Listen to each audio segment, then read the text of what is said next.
Hello everyone, welcome to atomic English. Confusion ना रहे इसलिए मैं आपको बता दूं, चैनल पर डेली 2 क्लासेस मॉर्निंग में ही अपलोड होती हैं।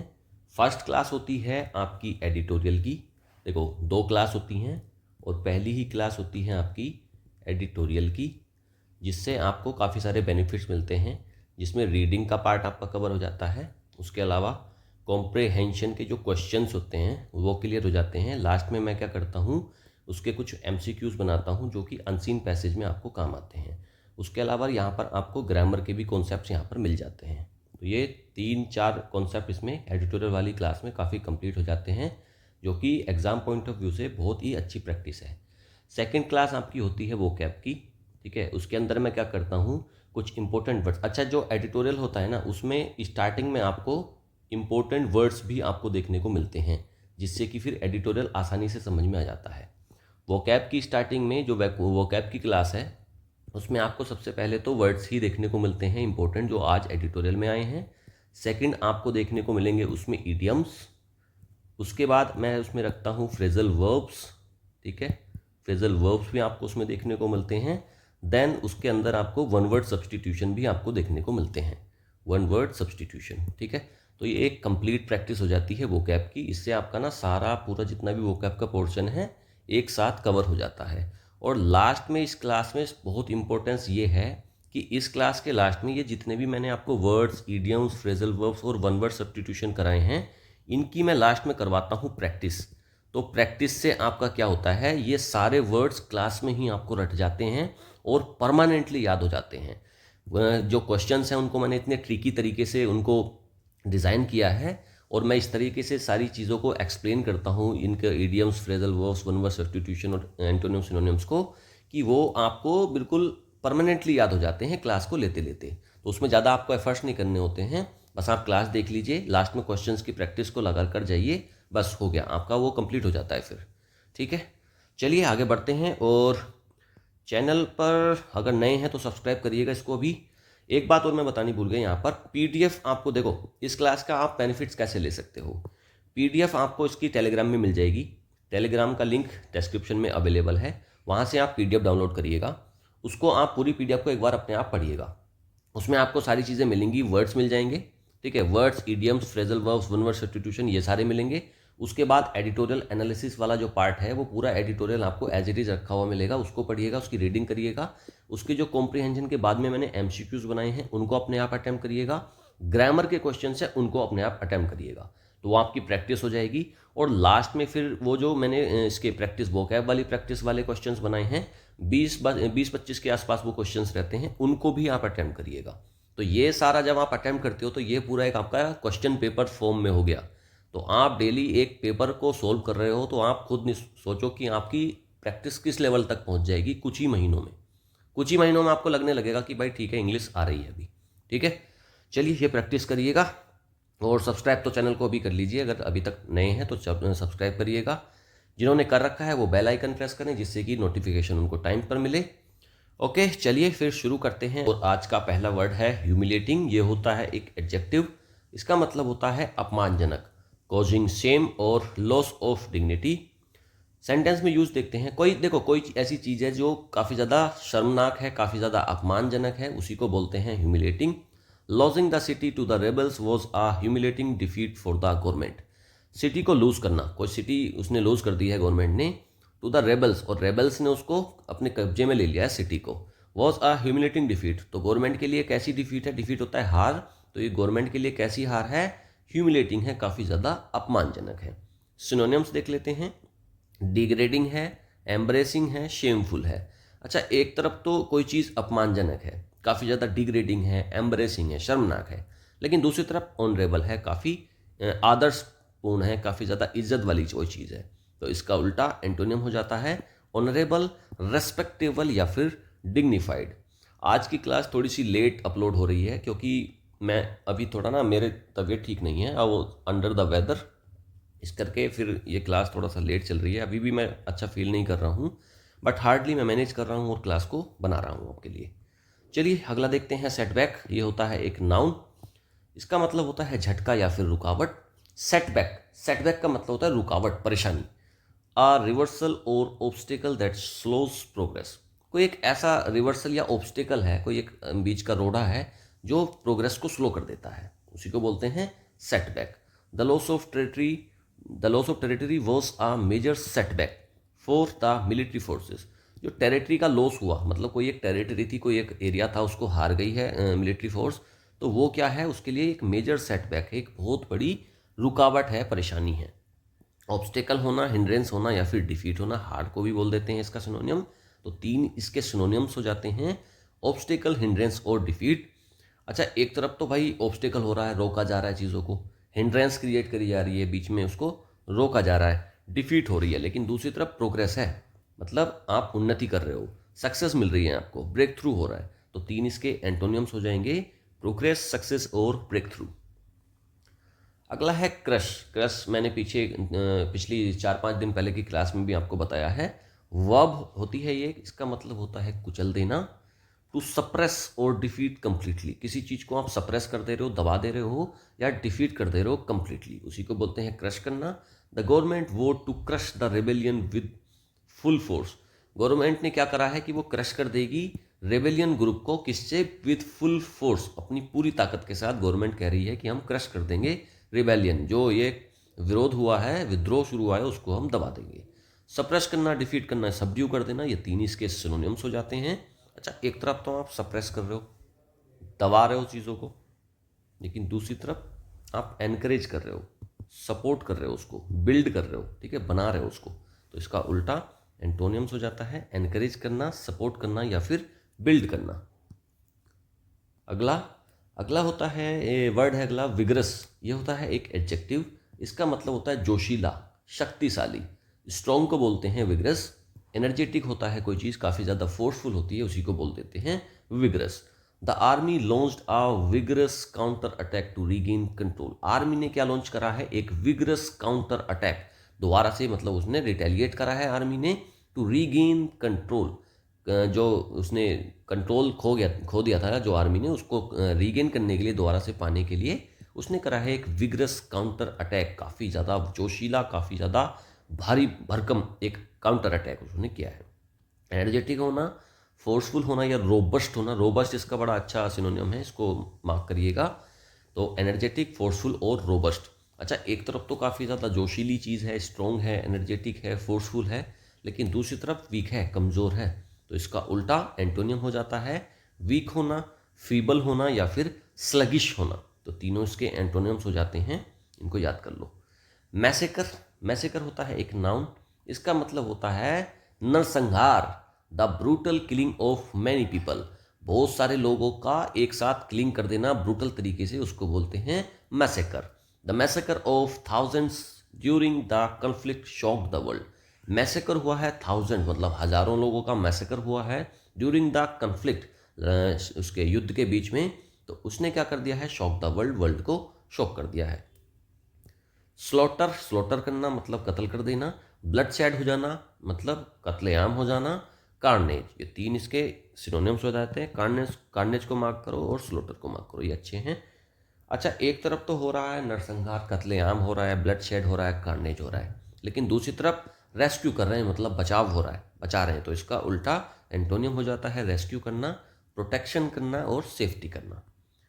अगला वर्ड है इनकर्जन्स। ये होता है एक नाउन, इसका मतलब होता है घुसपैठ या फिर आक्रमण। इनकर्जन मतलब घुसपैठ कर देना। सडन अटैक और इन्वेजन, अचानक से अटैक हो जाना, इन्वेजन हो जाना, घुसपैठ हो जाना, उसी को बोलते हैं incursions. The repeated incursions by foreign troops escalated tensions. जो रिपीटेड इनकर्जन हुए हैं ना, जो बार बार मतलब रिपीट होते रहते हैं, इनकर्जन मतलब घुसपैठ, bye foreign troops, foreign troops के द्वारा, उससे क्या हो रहा है, एस्केलेट हो रहा है टेंशंस, टेंशंस बढ़ रही हैं। एस्केलेट होना मतलब बढ़ जाना। इन्वेजन, इन्वेजन होना, रेड होना या फिर असोल्ट होना, 3 इसके सिनोनिम्स होते हैं। इन्वेजन बहुत अच्छा है, इसको मार्क करो। अच्छा, एक तरफ तो हो रहा है इन्वेजन, घुसपैठ हो रही है, अटैक हो रहे हैं, लेकिन दूसरी तरफ रिट्रीट हो रही है, विड्रोवल हो रहा है और डिफेंस हो रहा है। विड्रोवल मतलब कोई आक्रमण करा है, उसको वापस ले रहे हैं। तो 3 इसके एंटोनियम्स हो जाते हैं, रिट्रीट, विड्रोवल और डिफेंस। अगला है हार्बरिंग। ये होता है वर्ब। हार्बरिंग का मतलब होता है शरण देना, आश्रय करना। देखो, हार्बर क्या होता है, जहाँ पर शिप वगैरह रहते हैं ना, उसको बोलते हैं हार्बर। तो अब हार्बर वहाँ पर आकर रुकते ही तो हैं, मतलब वहाँ पर रेस्ट में ही तो होते हैं उस टाइम पे शिप हार्बर में। तो उसका मतलब होता है कि भाई शरण दे रहे हो आप। टू शेल्टर या फिर प्रोटेक्ट करना किसी को, ओफन समथिंग नेगेटिव, किसी नेगेटिव चीज़ को आप शरण दे रहे हो, प्रोटेक्ट कर रहे हो, उसको बोलते हैं harbouring. The country was accused of harbouring criminals. Country पर किस चीज़ के आरोप हैं? Harbouring the criminals. जो पाकिस्तान जो कंपनी वो है, ये कंट्री है पाकिस्तान, तो ये क्या करते हैं? ये हार्बर करते हैं किसको? टेररिस्ट को। यही तो इनके ऊपर आरोप है और ये करते ही हैं इस काम को। सारे टेररिस्ट आपको पाकिस्तानी ही मिलेंगे। तो वही है, the country was accused of harbouring criminals. Sheltering, protecting, concealing. Sheltering, protecting और कैंसिलिंग, तो तीन इसके सिनोनिम्स हो जाते हैं। शेल्टर करना, प्रोटेक्ट करना या फिर कंसील करना। मतलब कंसील करना मतलब छिपाना चीज़ों को, प्रोटेक्ट करना और शेल्टर करना, उनको शरण देना। अच्छा, एक तरफ तो भाई शेल्टर कर रहे हो आप, शरण दे रहे हो, लेकिन दूसरी तरफ आप कर रहे हो एक्सपोज, उसको उजागर कर रहे हो सभी के सामने। रिवीलिंग, रिवील कर दे रहे हो, और एक्सपेलिंग कर रहे हो, तो इसके उल्टे एंटोनिम्स हो जाते हैं एक्सपोजिंग, रिवीलिंग और एक्सपेलिंग। कॉम्प्लिसिट ये होता है एक एडजेक्टिव, साजिश में शामिल, involve in a wrongful act. Complicit का मतलब होता है किसी गलत कार्य में आप शामिल हैं, उसी को बोलते हैं complicit. The government was accused of being complicit in war crimes. Government किस चीज़ की अक्यूज है, किस चीज़ का उस पर आरोप है? बीइंग कॉम्प्लिसिट, शामिल होने का किस चीज़ में? वॉर क्राइम में, तो उसी को बोलते हैं कॉम्प्लिसिट। सिनोनियम का मतलब हो जाता है इन्वॉल्व होना, गिल्टी होना, एसोसिएटेड होना, मतलब उसमें शामिल होना। अच्छा, एक तरफ तो आप शामिल हो, इन्वॉल्व हो, गिल्टी हो, लेकिन दूसरी तरफ हो आप इनोसेंट, तो उसको इसका उल्टा एंटोनियम हो जाएगा इनोसेंट, अनइन्वॉल्व और ब्लेमलेस। ब्लेमलेस मतलब ब्लेम नहीं है, ब्लेम से आप मुक्त हैं। अगला इनहेरेंट, ये होता है एक एडजेक्टिव, इसका मतलब होता है अंतर्निहित या फिर मूलभूत, एग्जिस्टिंग एज अ नेचुरल और एजेंशियल पार्ट। कैसे एग्जिस्ट कर रहा है? एक नेचुरल पार्ट है ना, या फिर एजेंशियल पार्ट है। तो इनहेरेंट मतलब मूलभूत है, बेसिक है बिल्कुल। There are inherent risk in any military operation. Military operation जो होते हैं उसमें कुछ इनहेरेंट रिस्क होते हैं, एकदम एजेंशियल पार्ट के जो होते हैं रिस्क होते हैं कि भाई वो होने ही होने होते हैं, उनकी संभावनाएं हो जाती हैं। कोई भी कैजुअलिटी हो सकती है आर्मी ऑपरेशन में, कुछ भी हो सकता है ना। इंट्रिंसिक होता है, नेचुरल होता है और बिल्ट इन होता है, तीन इसके सिनोनिम्स हो जाते हैं।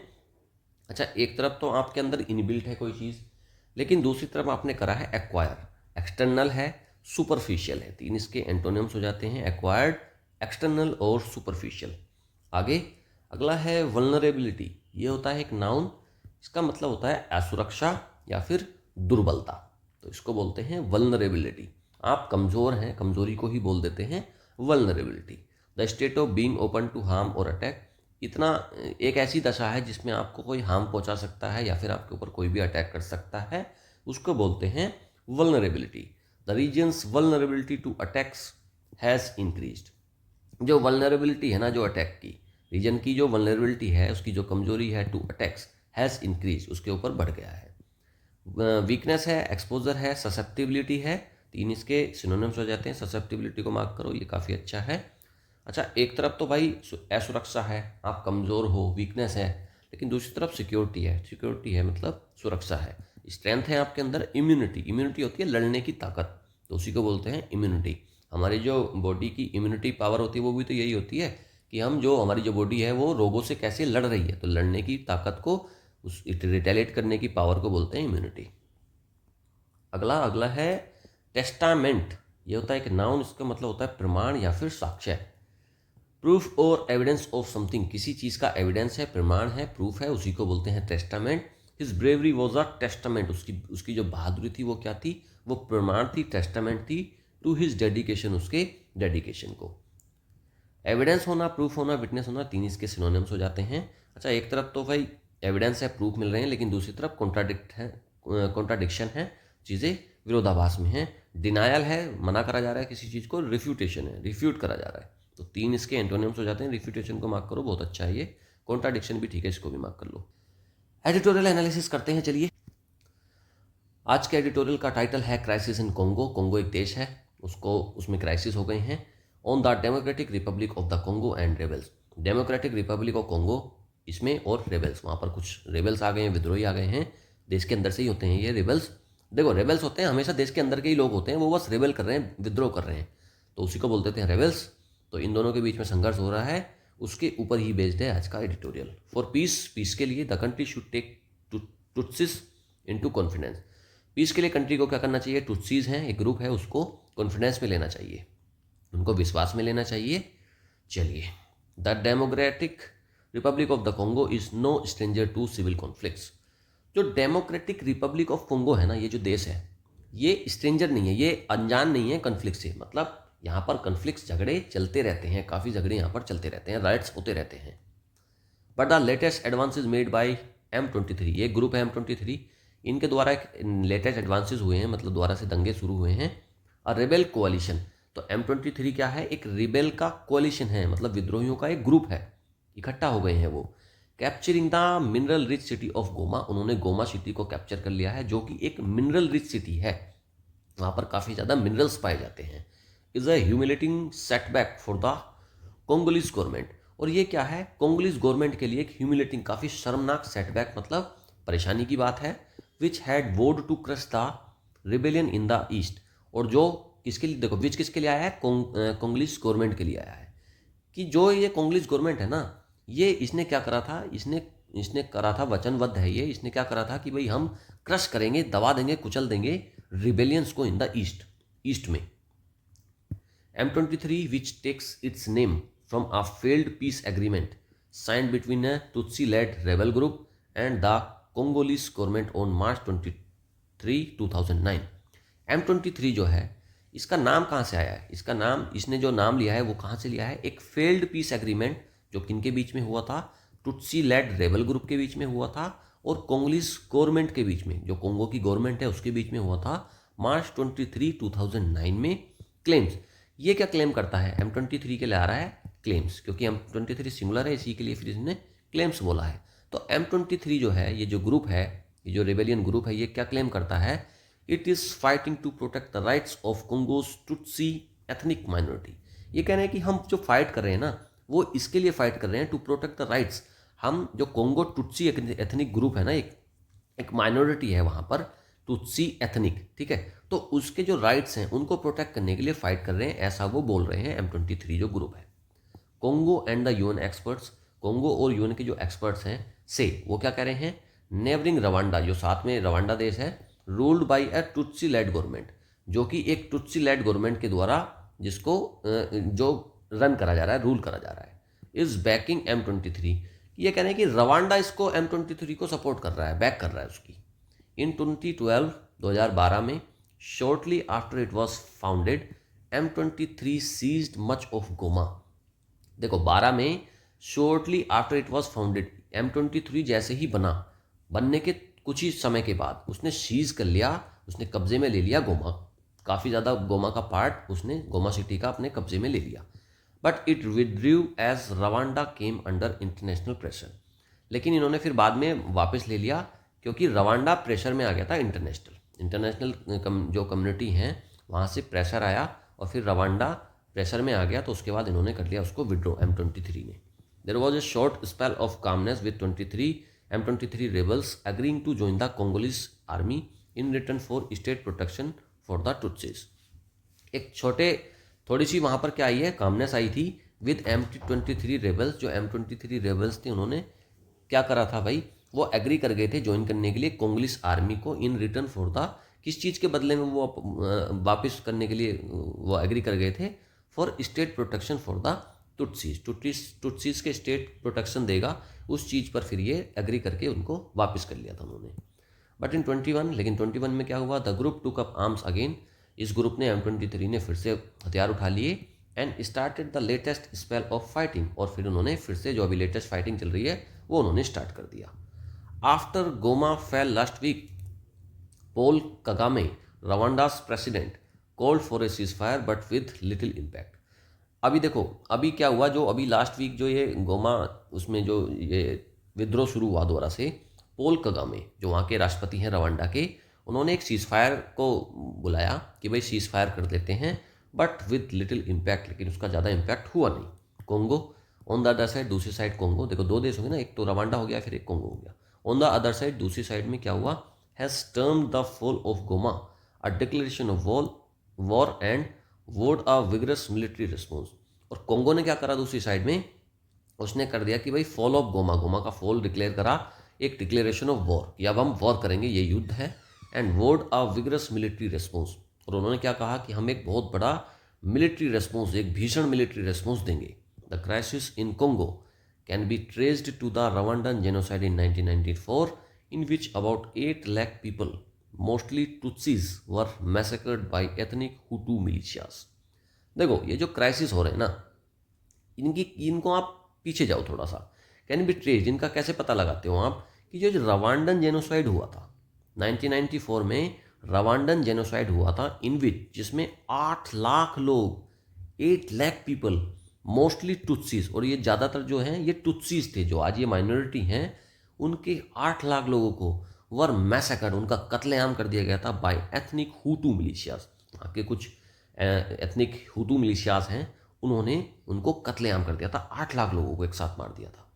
When tens of thousands of Hutsus fled Rwanda for Congo in the middle 1990s after the fall of genocidal regime in Kigali, Congo's local Tutsis took up arms in defense। देखो van tense of thousand, लेकिन जब हजारों तुत्सु जिन्होंने massacre किया था वो Rwanda में चले गए, उड़ गए, और उसके बाद क्या हुआ फॉर कोंगो के लिए इन द मिड 1990s, मतलब 1990 के बीच में ये वहाँ पर चले गए।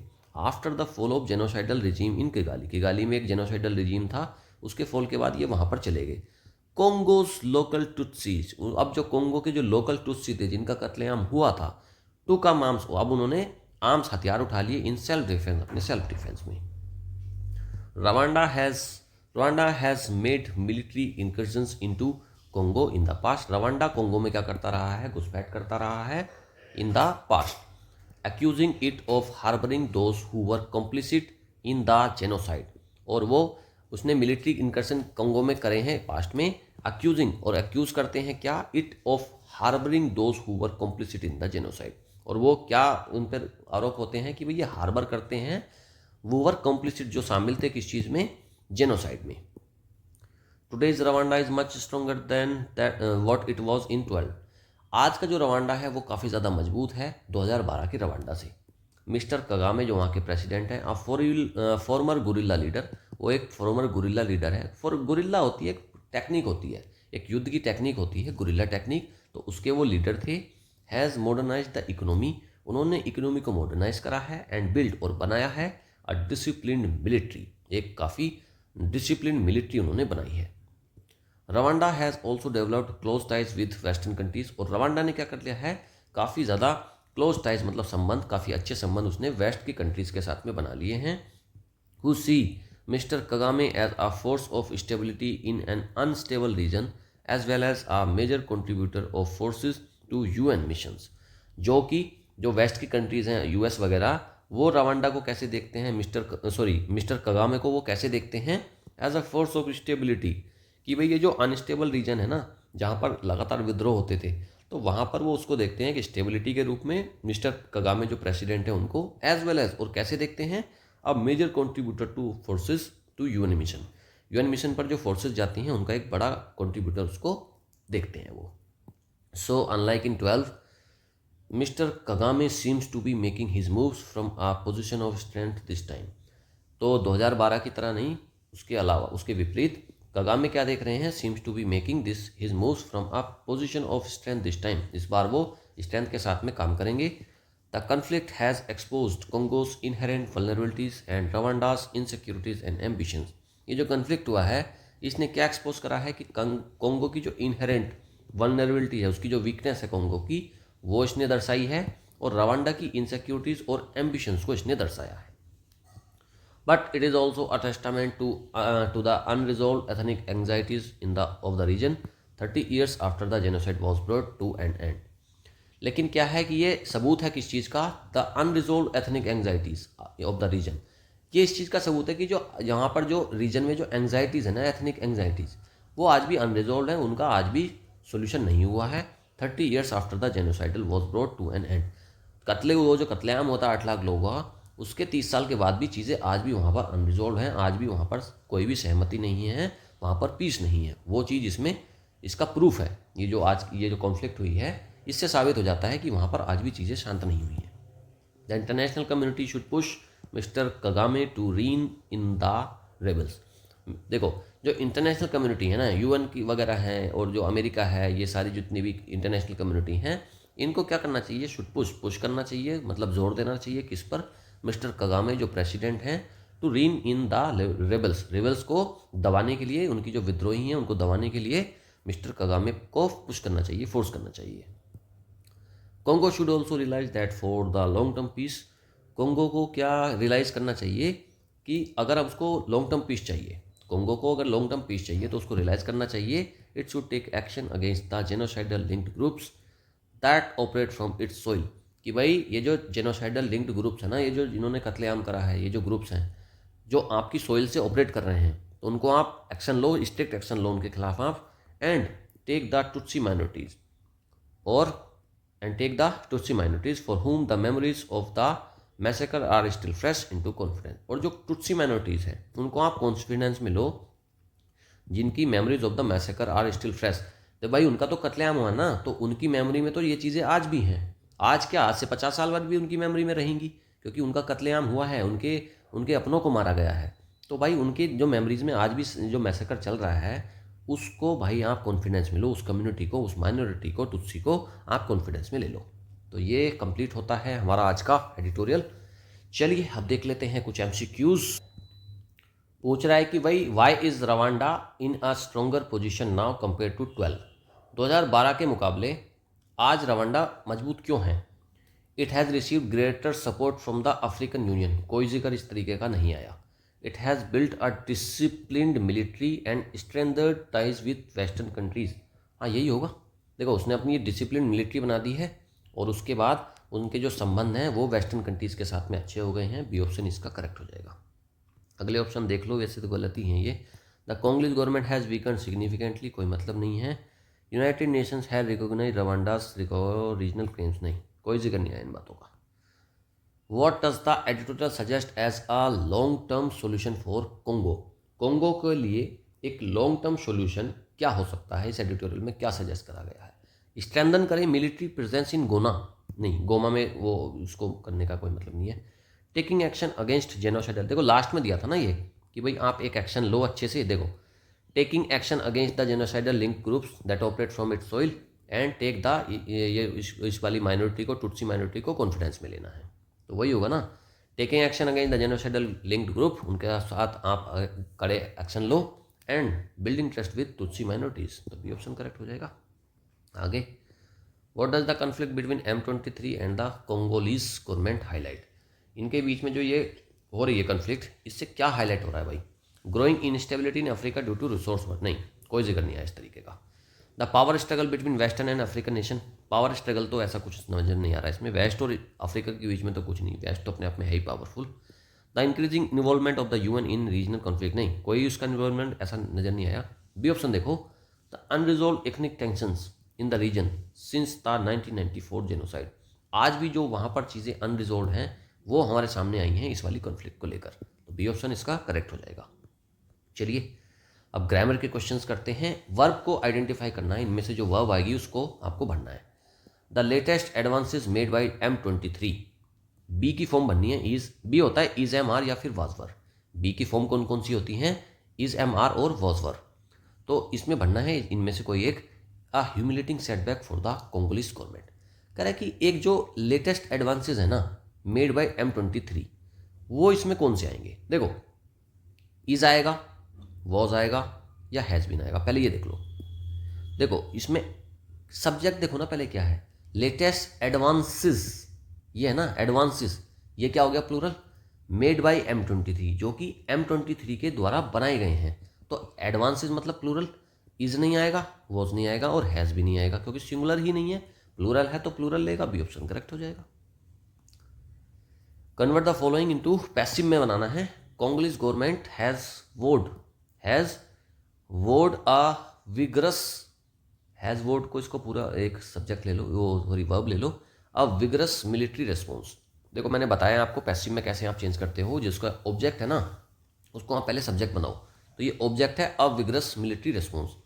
तो विग्रस मिलिट्री रेस्पॉन्स, ठीक है, अ विग्रस मिलिट्री रेस्पॉन्स इसमें भी है, अ विग्रस मिलिट्री रेस्पॉन्स इसमें भी है, और डी ऑप्शन में भी है, ठीक है। तो ये तो चारों में हो गया। अब आते हैं हम इसकी वर्ब पर। हेल्पिंग वर्ब है हैज़ और वोड, मतलब हैज़ और वर्ब की थर्ड फॉर्म लगी है। हमें पता चल गया कि भाई प्रेजेंट परफेक्ट में सेंटेंस है। और प्रेजेंट परफेक्ट को आप कैसे बनाते हो, हैज़ लगाओगे प्लस वर्ब की, सॉरी, हैज़ लगाओगे, बीन लगाओगे प्लस वर्ब की थर्ड फॉर्म लगाओगे। तो has plus been plus verb की थर्ड फॉर्म जिसमें मिल जाएगी वही ऑप्शन हमारा करेक्ट हो जाएगा। देखो इसको तो बना दिया इससे, काट दो इसको, इसको बना दिया वॉज से, काट दो इसको, और इसको बना दिया हैड से, इसको पास्ट परफेक्ट कर दिया, इसको भी काट दो। बी ऑप्शन बचा मिलिट्री, अविग्रस मिलिट्री रेस्पॉन्स, हैज़ आ गया, बीन आ गया और वर्ब की थर्ड फॉर्म भी आ गई। तो ठीक है, यही ऑप्शन करेक्ट हो जाएगा, बी ऑप्शन करेक्ट है। आगे सब्जेक्ट वर्ब एग्रीमेंट का क्वेश्चन है। Rwanda along with other regional powers, अब होल्ड के कुछ आपको इसमें से फॉर्म बननी है। A strong position in the conflict, तो ये भर दो। देखो Rwanda along with other regional powers, और फिर इसमें भर दो क्या, ये प्लूरल है तो प्लूरल के लिए आप होल्ड को भर दो, यही ऑप्शन इसका करेक्ट हो जाएगा। नहीं भाई, देखो सब्जेक्ट को आइडेंटिफाई करो पहले, क्या है सब्जेक्ट, रवांडा की बात हो रही है ना कि पावर्स की। Rwanda along with other regional powers, तो रवांडा की बात होगी तो फिर ये रवांडा है सिंगुलर, तो फिर आप होल्ड्स करो ना कि hold. Are holding, never have held का कोई मतलब नहीं है, तो बी ऑप्शन करेक्ट हो जाएगा। आप अगर सब्जेक्ट पहचानना सीख गए तो फिर ये सब्जेक्ट वर्ब एग्रीमेंट की गलती हो ही नहीं सकती, है ना। जो प्लूरल होता है वो प्लूरल वर्ब लेगा, जो सिंगुलर होता है वो सिंगुलर वर्ब लेगा, बस इतना ही है सब्जेक्ट वर्ब एग्रीमेंट। तो चलिए, थैंक यू। और अगर चैनल को सब्सक्राइब नहीं करा है तो भाई चैनल को जरूर सब्सक्राइब करके जाएं। Thank you, have a nice day, good bye.